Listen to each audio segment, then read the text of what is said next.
Friends, மிக சுவையான காளான் வறுவல் அருமையாக ரெடி. ஃப்ரெண்ட்ஸ், நாம் சுவையான காளான் ஃப்ரை செய்வதற்கு நன்றாக சுத்தம் செய்து பொடியாக நறுக்கி எடுத்து விடலாம். இதனுடன் 1 ஸ்பூன் தனி வத்தல் பொடி, 2 ஸ்பூன் கார்ன்ஃப்ளவர் மாவு, 1/2 ஸ்பூன் கடலை மாவு, தேவையான அளவு தூள் உப்பு, 1/2 ஸ்பூன் கரம் மசாலா பொடி, 1 ஸ்பூன் இஞ்சி பூண்டு விழுது, 1/2 மூடி எலுமிச்சை சாறு, 2 ஸ்பூன் தயிர், 1 ஸ்பூன் ஆரஞ்சு ஃபுட் கலர். நாம் விருப்பப்பட்டால் ஃபுட் கலர் சேர்த்து விடலாம். நாம் சேர்க்காமல் செய்தாலும் அருமையாக இருக்கும். இவை அனைத்தையும் நன்றாக மிக்ஸ் செய்து எடுத்து விடலாம். நாம் தண்ணீர் சேர்க்காமல் மிக்ஸ் செய்து விடலாம். ஃப்ரெண்ட்ஸ், இந்த அளவு நன்றாக மிக்ஸ் செய்து 10 நிமிடம் ஊற வைத்து விடலாம். குறைந்தது 10 நிமிடமாவது ஊறினால்தான் நன்றாக மசாலா இறங்கி வரும். ஃப்ரெண்ட்ஸ், காளான் மசாலாவுடன் நன்றாக ஊறி வந்து விட்டது. காளானில் உப்பு சேர்த்து ஊற வைப்பதால் தண்ணீர் விட்டு வரும். கெட்டிப்படுவதற்கு 1 ஸ்பூன் மைதா மாவு சேர்த்து விடலாம்.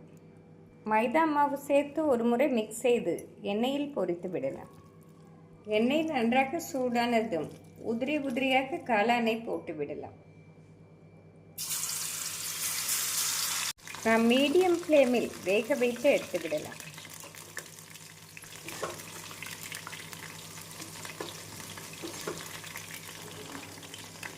நாம் மசாலாவை ஊற வைத்து செய்தால்தான் நன்றாக இறங்கி வரும்.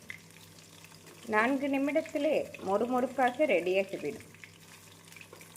ஃப்ரெண்ட்ஸ், இந்தளவு மொறுமொறுப்பாக வெந்து வருவோம் எடுத்து விடலாம். நாம் அனைத்து காளானையும் பொரித்து எடுத்து விடலாம்.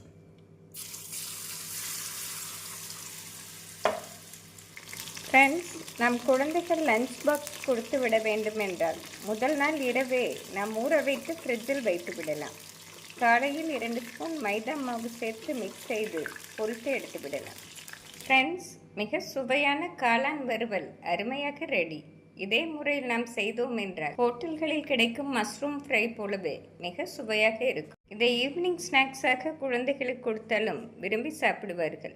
குழந்தைகளுக்கு லஞ்ச் பாக்ஸிற்கு தயிர் சாதம், சாம்பார் சாதத்திற்கு சைட் டிஷ்ஷாக இந்த காளான் வறுவலை செய்து கொடுத்தாலும் மிக அருமையாக இருக்கும். மிக சுவையான இந்த மொறுமொறு காளான் வறுவலை செய்து பார்த்து எப்படி இருக்கிறது என்று கூறுங்கள்.